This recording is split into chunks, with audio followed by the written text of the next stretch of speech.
আমাদের এই গঙ্গার পানি আমাদের খালে সেচ প্রকল্পতে সেচ প্রকল্পের মাধ্যমে আসাতে আমাদের মাঠে ধান এবার আল্লাহ পাকের রহমতে অশেষ ভালো হয়েছে। এমনকি সবাই এই ধান দেখে খুশি। আমাদের ক্যানেলে অন্য বছরের তুলনায় এবার পানি যাই পাইছে, আমরা মোটামুটি সবাইয়েরই উপকার হয়েছে। কৃষক আমরা যারা, যেহেতু কৃষক মানুষ, কৃষকের জন্য ধানের দিক থেকে খুবই খুশি আমরা। পানির জন্যই ধান হয়েছে। তাছাড়াও ধানটা এই পানি যদি না আসে ঠিক মতো, তাহলে দেখা যাচ্ছে মানে আমার ধান হবে না। আর অন্য বোরিংয়ে দিলে পারে ধরুন যে মেলা খরচ। পানির জন্য আমাদের সুবিধা হচ্ছে, বোরিংয়ে দিতে গেলে অনেক খরচ হয়, বিঘা প্রতি কিছু না হলেও 3,000 টাকা খরচ হয়ে যাবে। আর সেচ প্রকল্প থাকলে আমাদের একটু সাশ্রয় হবে। জিকে সেচ প্রকল্পের আওতায় একটা শস্য কর্তন অনুষ্ঠান করলাম।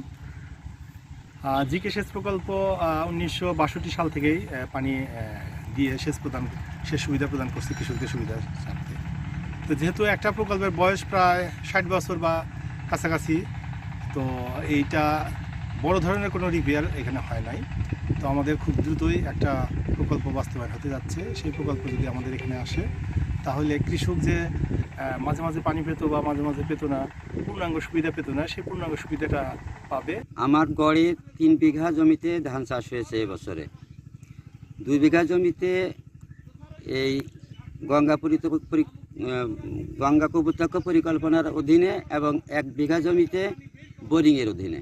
এখানে পানি আষাঢ় সিজনেই পানি 2-4 বার আসে, পরে শুকনো মৌসুম শুরু হলে পানি আর পাওয়া যায় না। কি বুঝলেন ভাই? অনলি যেটাই চাই।